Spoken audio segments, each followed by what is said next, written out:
Du lever au coucher, qu'on le veuille ou non, pour la plupart d'entre nous, les réseaux sociaux sont omniprésents.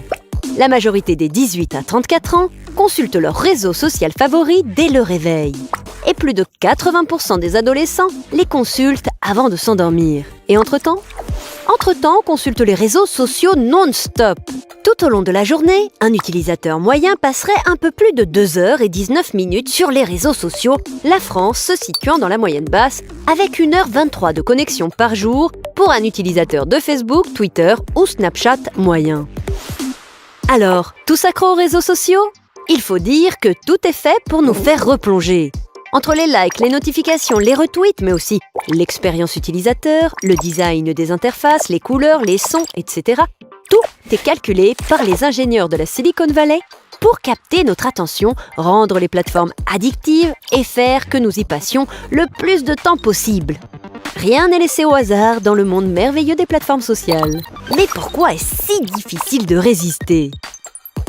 Lorsqu'on reçoit un snap, un tweet ou que quelqu'un aime notre nouvelle photo sur Instagram par exemple, il a été démontré que notre cerveau relâche de la dopamine, l'hormone du plaisir. Chaque notification stimule dans notre cerveau ce circuit de la récompense. Et ce sont ces notifications qui nous rendent accros. S'il faut rappeler que le concept d'addiction au virtuel n'est reconnu par aucune instance scientifique, certains parlent de pollution mentale par le numérique. Ce qui pose évidemment des problèmes de santé publique. Certaines personnes ont un véritable comportement compulsif vis-à-vis des réseaux sociaux.